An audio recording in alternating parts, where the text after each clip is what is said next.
Hello साथियों, नमस्कार, good evening. आप सभी का बहुत बहुत स्वागत है आपके अपने प्लेटफॉर्म CCC बाइफश्री मोबाइल एप्लीकेशन पर।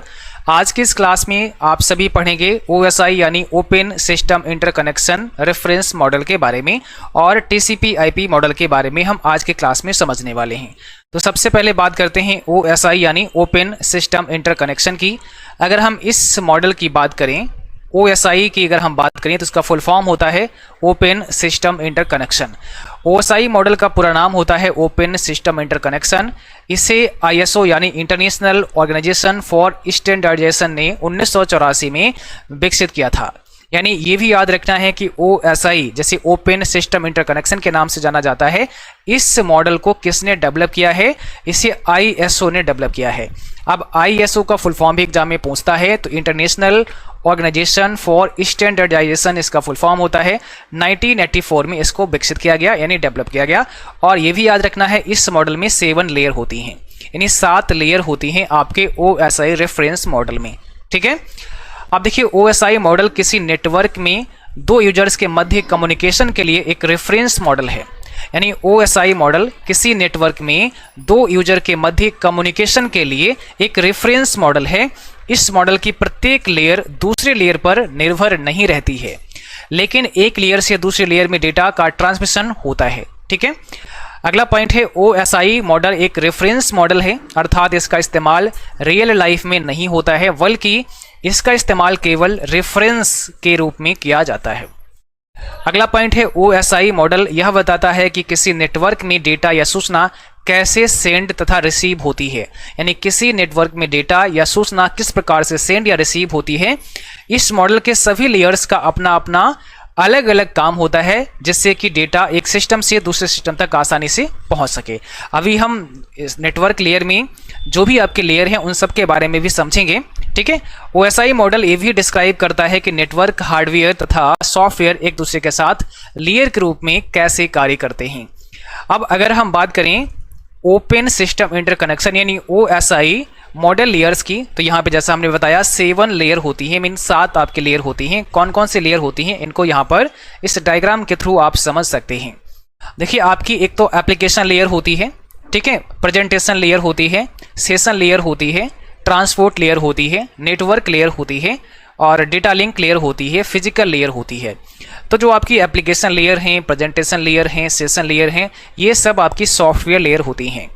और जो ट्रांसपोर्ट लेयर होती है इसको हार्ट ऑफ OSI भी कहते हैं।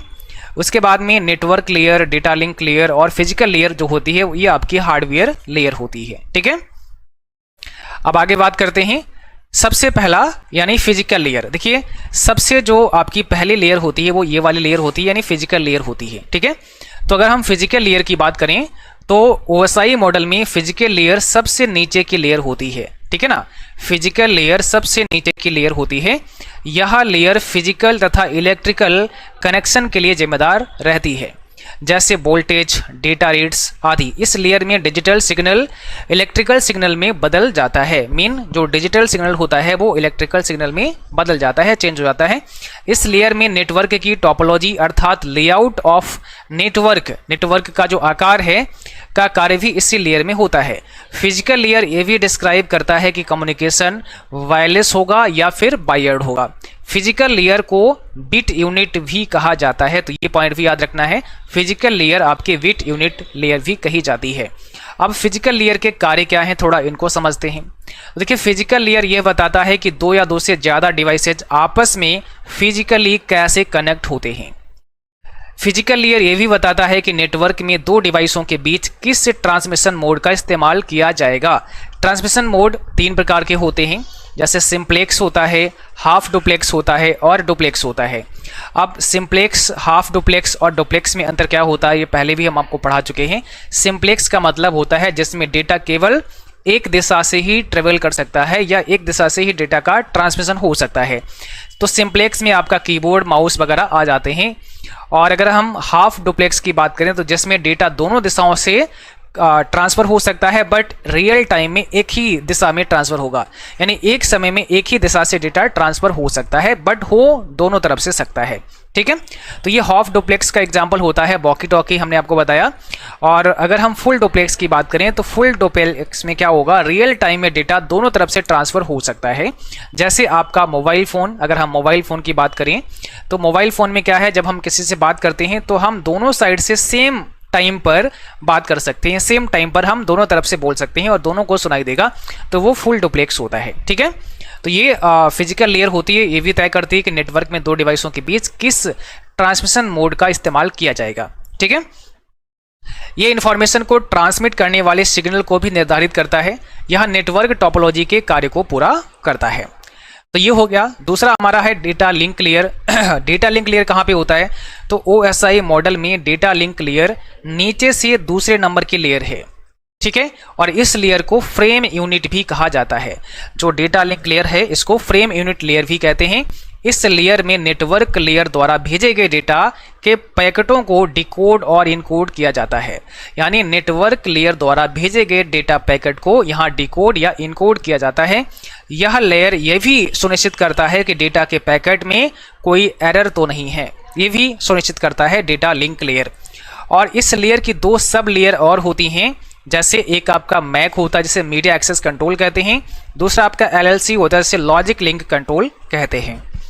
डेटा लिंक लेयर में डेटा ट्रांसमिशन के लिए दो प्रोटोकॉल का इस्तेमाल किया जाता है। वो प्रोटोकॉल कौन से हैं, एक तो आपका HDLC है जिसे high level data link control कहते हैं, दूसरा PPP है जिसे पॉइंट टू पॉइंट प्रोटोकॉल कहते हैं।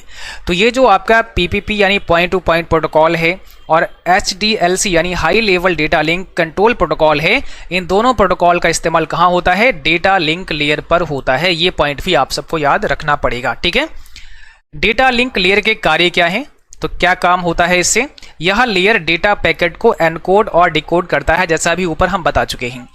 इन डेटा पैकेट्स को हम फ्रेम भी कहते हैं, डेटा पैकेट्स को हम फ्रेम भी कहते हैं। इससे पहले की क्लास में हमने समझाया भी था आपको। यह एरर को भी कंट्रोल करता है। इसमें फ्रेम के ट्रेलर के साथ CRC यानी साइक्लिक रिडंडेंसी चेक को ऐड किया जाता है, जिससे डेटा में कोई एरर ना आए। इसका काम एक्सेस कंट्रोल का भी होता है। जब दो या दो से अधिक डिवाइसेस एक कम्युनिकेशन चैनल से जुड़ी रहती हैं, तब यह लेयर यह निर्धारित करती है कि किस डिवाइस को एक्सेस दिया जाए। ठीक है, इसके बाद आता है नेटवर्क लेयर। तो नेटवर्क लेयर OSI मॉडल का तीसरा लेयर होता है, थर्ड लेयर होता है। इस लेयर को पैकेट यूनिट भी कहा जाता है। ठीक है, ये पॉइंट भी याद रखना है, पैकेट यूनिट के नाम से भी जाना जाता है। इस लेयर में स्विचिंग तथा राउटिंग तकनीक का प्रयोग किया जाता है। इस लेयर का कार्य डिवाइसों को लॉजिक एड्रेस अर्थात IP एड्रेस प्रदान करना होता है, यानी IP एड्रेस प्रदान करना नेटवर्क लेयर का काम होता है। नेटवर्क लेयर में जो डेटा होता है वह डेटा पैकेट्स के रूप में होता है। ठीक है, और इन डेटा पैकेटों को एक डिवाइस से दूसरे डिवाइस तक पहुंचाने का काम नेटवर्क लेयर का ही होता है।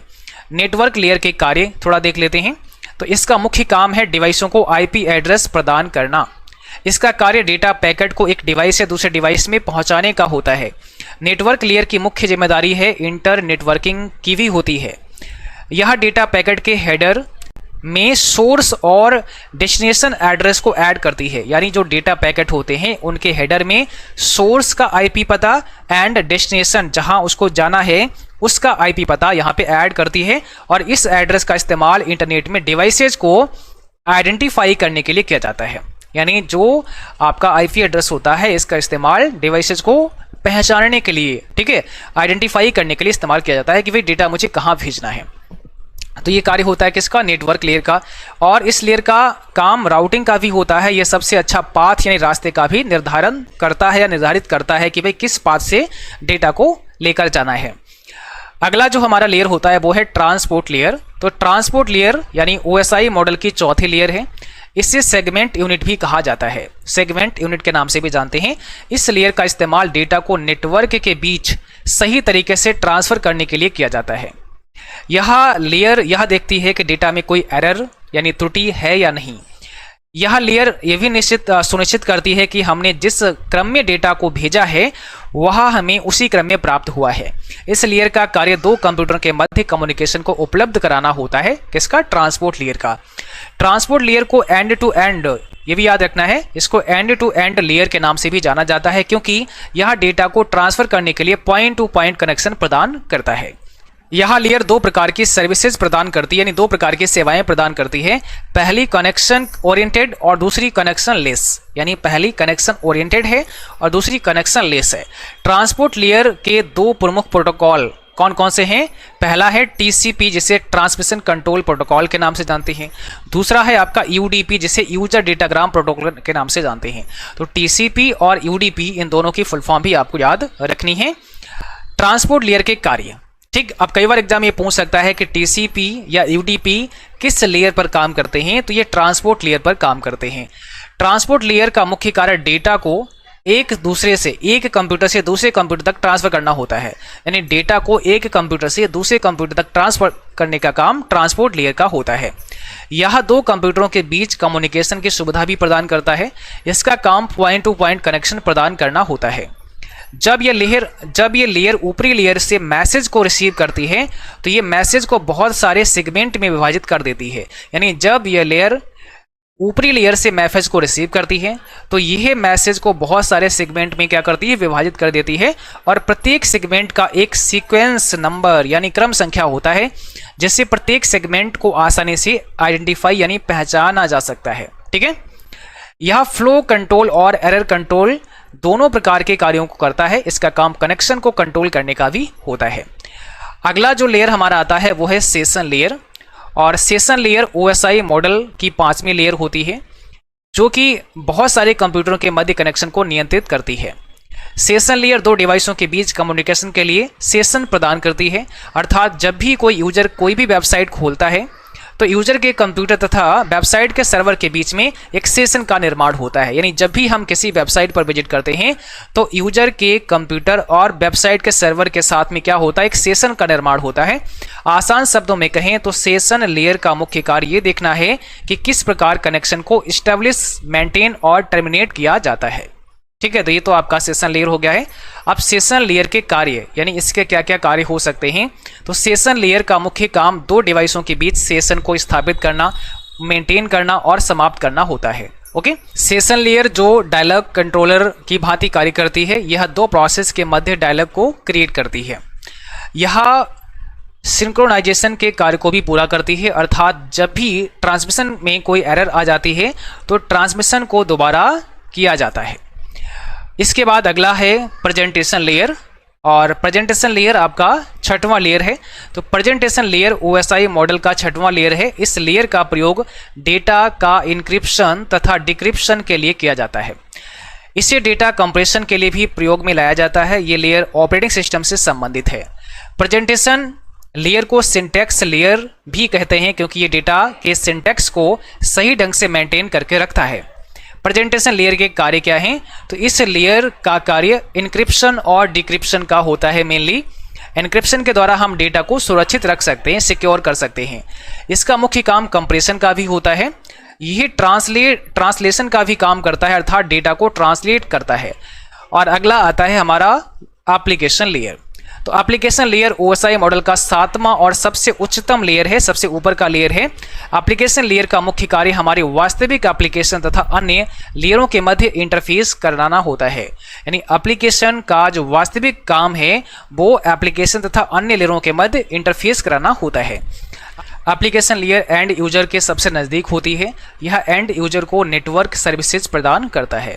इस लेयर के अंतर्गत HTTP, FTP, SMTP और NFS आदि प्रोटोकॉल आते हैं। यह लेयर ये निर्धारित करती है कि कोई भी एप्लीकेशन किस प्रकार नेटवर्क से एक्सेस करती है। एप्लीकेशन लेयर के कार्य, एप्लीकेशन लेयर के द्वारा यूजर कंप्यूटर से फाइल को एक्सेस कर सकता है, फाइल को रिट्रीव कर सकता है। दूसरा, यह ईमेल को फॉरवर्ड और स्टोर करने की भी सुविधा देता है। इसके द्वारा हम डेटाबेस से डायरेक्टरी को एक्सेस कर सकते हैं। आप इसको याद करने के लिए एक छोटा सा ट्रिक है जो आप याद कर सकते हैं। इस ट्रिक के द्वारा सारे आपको लेयर याद हो जाएंगे। जैसे यहाँ पे ट्रिक है, प्यारे दोस्त नवीन तुम्हारी शादी पर आऊँगा। तो आपको याद रखना है, प्यारे दोस्त नवीन तुम्हारी शादी पर आऊँगा। अब प्यारे का मतलब यहाँ P है, इसका मतलब हो जाएगा फिजिकल लेयर। दोस्त का मतलब यहाँ D है ना, तो इसका मतलब हो जाएगा डेटा लिंक लेयर। नवीन N मतलब नेटवर्क लेयर, तुम्हारी T मतलब ट्रांसपोर्ट लेयर, शादी S मतलब सेशन लेयर, पर मतलब प्रेजेंटेशन लेयर, और आऊँगा मतलब ए एप्लीकेशन लेयर। तो देखिए सबसे नीचे से अगर हम देखें तो एप्लीकेशन लेयर पहला हो गया, प्रेजेंटेशन लेयर दूसरा हो गया, सेशन लेयर तीसरा हो गया, ट्रांसपोर्ट चौथा हो गया, नेटवर्क पांचवा हो गया, डेटा लिंक छठा हो गया और फिजिकल आपका सातवां लेयर हो गया। ठीक है, तो इस प्रकार से इस ट्रिक से भी याद कर सकते हैं, प्यारे दोस्त नवीन तुम्हारी शादी पर आऊँगा। ठीक है, चलिए अब हम बात करते हैं OSI मॉडल और TCP/IP के बीच अंतर क्या है। तो OSI यानी ओपन सिस्टम इंटरकनेक्शन और transmission control protocol internet protocol के बीच में डिफरेंस क्या है। OSI मॉडल और इधर आपका TCP/IP मॉडल। देखिए OSI का पूरा नाम होता है ओपन सिस्टम इंटरकनेक्शन और इसका मतलब होता है transmission control protocol internet protocol. ठीक है, दूसरा इसे ISO ने विकसित किया, ISO के द्वारा इसको डेवलप किया गया और इससे ARPANET के द्वारा डेवलप किया गया। इसमें 7 लेयर होती हैं, इसमें 4 लेयर होती हैं। TCP में 4 और OSI में 7। यह मॉडल केवल कनेक्शन ओरिएंटेड होता है और ये कनेक्शन ओरिएंटेड और कनेक्शन लेस दोनों प्रकार का होता है। यह वर्टिकल अप्रोच को फॉलो करता है, ये हॉरिजॉन्टल अप्रोच को फॉलो करता है।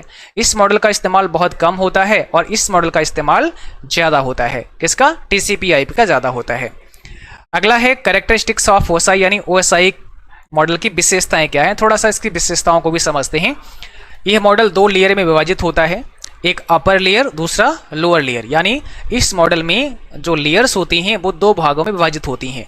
एक भाग होता है सॉफ्टवेयर लेयर का, एक होता है सॉफ्टवेयर लेयर का और दूसरा होता है हार्डवेयर लेयर का। ठीक है, तो ऊपर जो डायग्राम हमने दिया था उस डायग्राम में हमने आपको समझाया है। देखिए यहाँ पर हमने आपको बता रखा है कि ये जो आपकी 7 लेयर होती हैं इनको 2 भागों में विभाजित किया गया है। ठीक है, तो यहाँ पे देखो डायग्राम दिया गया है। अब इस डायग्राम के थ्रू आप समझ सकते हैं यहाँ पर क्या बताया गया है। जो आपकी एप्लीकेशन लेयर है, प्रेजेंटेशन लेयर है, सेशन लेयर है, ये सॉफ्टवेयर लेयर होती हैं और network data link physical layer आपकी हार्डवेयर लेयर होती है और ट्रांसपोर्ट लेयर आपकी ये हार्ट ऑफ OSI होती है। आप ऐसे बोल सकते हैं कि ये वही हार्ट ऑफ OSI है। ठीक है ना, यानी OSI लेयर की क्या है, ये हार्ट है बिल्कुल, तो सेंटर में जो बीच में बिल्कुल होती है। तो इनको 2 भागों में बांटा गया है, ये आपको याद रखना है। चलिए आगे बढ़ते हैं। अगला हमारा पॉइंट है, नेक्स्ट पॉइंट है इसकी अपर लेयर मुख्यतः एप्लीकेशन से संबंधित इश्यूज को हैंडल करती है क्योंकि ये आपकी सॉफ्टवेयर लेयर होती है और ये केवल सॉफ्टवेयर पर लागू होती है। OSI मॉडल की लोअर लेयर जो वह डेटा ट्रांसपोर्ट के इश्यूज को हैंडल करती है, डेटा लिंक लेयर और फिजिकल लेयर हार्डवेयर और सॉफ्टवेयर में लागू होती है। फिजिकल लेयर सबसे निम्नतम लेयर होती है और ये फिजिकल मीडियम के सबसे नज़दीक होती है। फिजिकल लेयर का मुख्य कार्य होता है फिजिकल मीडियम में डेटा या इंफॉर्मेशन को रखना। ठीक है, तो ये तो आपकी हो गई है OSI रेफरेंस मॉडल जिसमें हमने 7 लेयर की बात कर ली है और यहाँ से भी कई सारे क्वेश्चन एग्जाम में बनते हैं, तो अब आसानी से आप इन प्रश्नों को आंसर दे पाएंगे। अगला हमारा है TCP/IP मॉडल। TCP यानी transmission control protocol internet protocol. तो TCP/IP का पूरा नाम होता है ट्रांसमिशन कंट्रोल प्रोटोकॉल TCP तथा इंटरनेट प्रोटोकॉल IP। ठीक है, TCP/IP वर्ल्ड वाइड वेब यानी WWW का एक प्रोटोकॉल है जिसे हम इंटरनेट कहते हैं। इस मॉडल को इंटरनेट में पैकेट्स को सेंड करने के लिए डिजाइन किया गया है, यानी डेटा पैकेट को भेजने के लिए इसका इस्तेमाल होता है। TCP/IP model end to end communication प्रदान करता है। इसको 1970 तथा 80 के दशक के मध्य डिपार्टमेंट ऑफ डिफेंस यानी अमेरिका के रक्षा विभाग ने विकसित किया था। ARPANET के द्वारा ये डेवलप किया गया था, है ना। ARPA नाम की एक संस्था थी। यह मॉडल ये निर्धारित करता है कि एक विशेष कंप्यूटर किस प्रकार से इंटरनेट से कनेक्ट होता है और उनके मध्य डेटा का ट्रांसमिशन किस प्रकार होता है। जब बहुत सारे कंप्यूटर नेटवर्क आपस में जुड़े हों तो ये मॉडल हमें वर्चुअल नेटवर्क बनाने में भी मदद करता है। TCP/IP मॉडल का मुख्य उद्देश्य बहुत दूरी पर कम्युनिकेशन प्रदान करना होता है, अर्थात हम इसके द्वारा बहुत दूरी पर स्थित नेटवर्क से भी कम्युनिकेट कर सकते हैं। अब TCP की लेयर कितनी होती हैं, तो इसमें 4 लेयर होती हैं। एक आपकी एप्लीकेशन लेयर होती है, ट्रांसपोर्ट लेयर होती है, इंटरनेट लेयर होती है और नेटवर्क एक्सेस लेयर होती है। इसमें 4 लेयर आपकी होती हैं। TCP/IP मॉडल में 4 लेयर होती हैं। एक आपकी नेटवर्क एक्सेस लेयर यानी होस्ट टू नेटवर्क आप कह सकते हैं, दूसरा नेटवर्क लेयर, ट्रांसपोर्ट लेयर या अगला जो हमारा चौथा है वो है एप्लीकेशन लेयर। तो इसमें 4 आपकी लेयर होती हैं। सबसे पहला है हमारा नेटवर्क एक्सेस लेयर। यह लेयर TCP/IP मॉडल की सबसे निम्नतम यानी लोएस्ट लेयर होती है। यह नेटवर्क एक्सेस लेयर यह डिस्क्राइब करती है कि किस प्रकार डेटा नेटवर्क में सेंड होता है। यह लेयर OSI मॉडल में डिफाइन किए गए डेटा लिंक लेयर और फिजिकल लेयर का एक कॉम्बिनेशन होता है। यह लेयर एक ही नेटवर्क में दो डिवाइसेस के बीच होने वाले डेटा के ट्रांसमिशन के लिए भी जिम्मेदार होती है।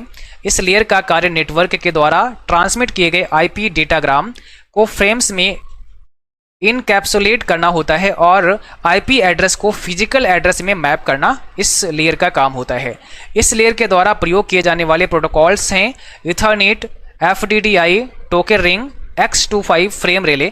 ये सब प्रोटोकॉल इस लेयर के द्वारा इस्तेमाल में लिए जाते हैं। अगला है हमारा इंटरनेट लेयर। ठीक है, यह लेयर ट्रांसपोर्ट लेयर तथा एप्लीकेशन लेयर के मध्य स्थित होती है। यह लेयर नेटवर्क में कनेक्शन लेस कम्युनिकेशन उपलब्ध कराती है। कौन सी? Internet layer.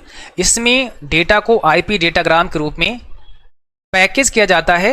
यह डेटाग्राम सोर्स तथा डेस्टिनेशन आईपी एड्रेस को कंटेन किए रहते हैं, जिससे कि डेटा को आसानी से सेंड और रिसीव किया जा सके।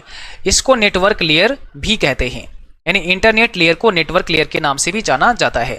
इस लेयर के द्वारा निम्नलिखित प्रोटोकॉल का प्रयोग होता है। कौन कौन से? एक तो हमारा आईपी प्रोटोकॉल, तो इसका पूरा नाम आपको पता है, इंटरनेट प्रोटोकॉल होता है। इसका मुख्य कार्य सोर्स से डेस्टिनेशन तक पैकेट को डिलीवर करना होता है। यानी डेटा जब हम ट्रेवल कराते हैं, यानी डेटा को जब हम ट्रांसमिट करते हैं, तो जो पैकेट्स छोटे छोटे बढ़ जाते हैं उनको भेजना होता है। तो इस लेयर का काम होता है कि डेस्टिनेशन से मीन हमारा सोर्स जहां है, सोर्स से डेस्टिनेशन तक डेटा पैकेट को भेजना होता है, डेटा पैकेट को डिलीवर करना होता है। इसके दो वर्जन होते हैं, एक IPv4 होता है और एक IPv6 होता है। और IPv4 और 6 की हम ऑलरेडी पहले बात कर चुके हैं। दूसरा है ARP, इसका मतलब होता है एड्रेस रिजोल्यूशन प्रोटोकॉल। इसका कार्य आईपी एड्रेस से फिजिकल एड्रेस को खोजना होता है। यानी आईपी एड्रेस से ARP क्या करता है? फिजिकल एड्रेस का पता लगाता है।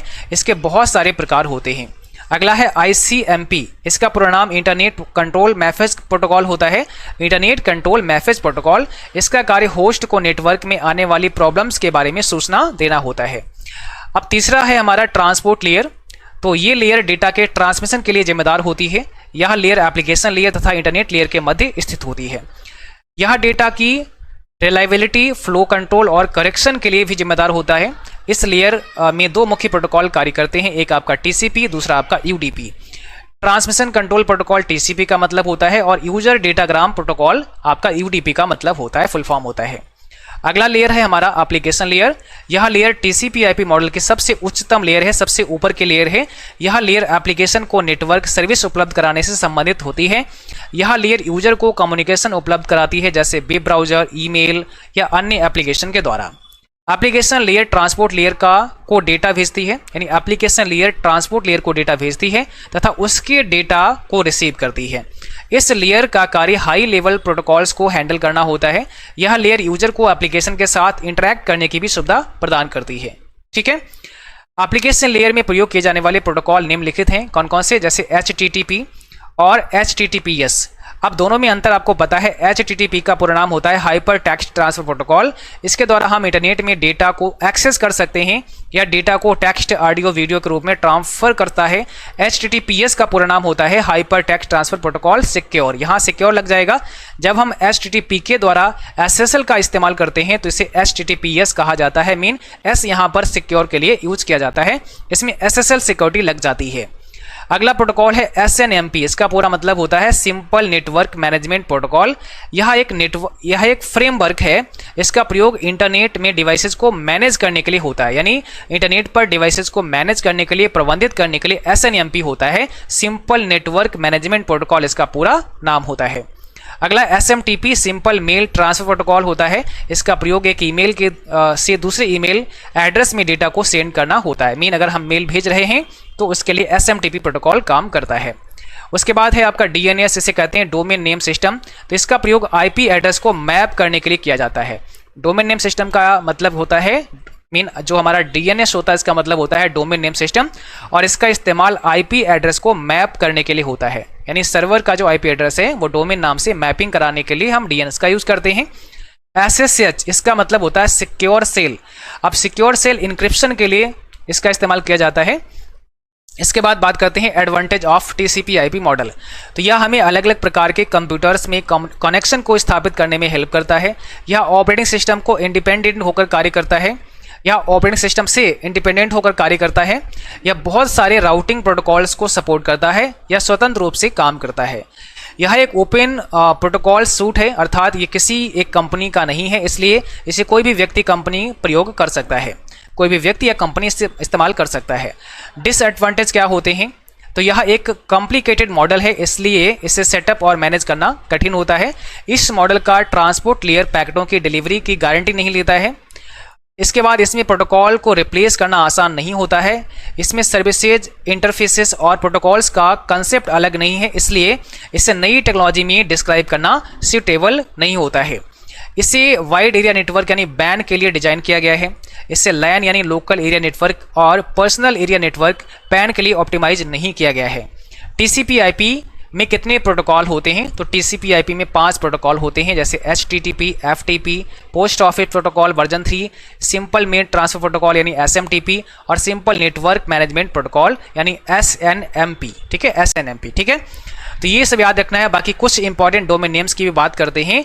तो यहाँ पे देखिए, अगर .com की बात करें तो ये कॉमर्शियल होता है। बहुत सारी वेबसाइट में देखा होगा आपने, लास्ट में डोमेन नेम होता है, किसी में कॉम होता है, किसी में .org होता है। तो इन सब का मतलब क्या होता है? जो जिसमें कॉम लगा होगा वो कॉमर्शियल ऑर्गेनाइजेशन होगा। org का मतलब होता है नॉन प्रॉफिट ऑर्गेनाइजेशन। GOB लगा होगा तो ये गवर्नमेंट डिपार्टमेंट होगा। .net लगा होता तो नेटवर्क ऑर्गेनाइजेशन होगा। .co लगा होता है तो ये कंपनी के लिए होता है। .edu लगा होता है तो ये एजुकेशनल इंस्टीट्यूट होता है। ठीक है, और इन्फो मतलब इन्फॉर्मेशन के लिए होता है। कुछ कंट्री वाइज भी डोमेन नेम होते हैं, जैसे .in देखा होगा आपने तो इंडिया के लिए होता है ना, www. वेबसाइट का नाम, उसके बाद .in होता है। ऐसे .jp जापान का है, .us यूनाइटेड स्टेट का है, UK आपका यूनाइटेड किंगडम का है, CA कनाडा का है, PK पाकिस्तान का है। तो ये कुछ डोमेन नेम भी आपको याद रखने हैं। और आज का सेशन बस यहीं पर आपका समाप्त होता है। अगली क्लास अगले दिन होगी, यानी नेक्स्ट डे में हम अगली क्लास करेंगे। तो आज का ये सेशन हमारा यहीं पर समाप्त होता है। और अभी इस क्लास का PDF भी आ जाएगा, तो उस PDF को डाउनलोड करके भी बहुत आसानी के साथ में इसे कंप्लीट कर सकते हैं, पढ़ सकते हैं। तो आज का जो हमारा चैप्टर नंबर 6 है वो कंप्लीट होता है। कल की क्लास में आप सब पढ़ेंगे चैप्टर नंबर 7 का पार्ट नंबर 1। ठीक है, तो आज के लिए बस इतना ही, मिलते हैं अगली क्लास में। तब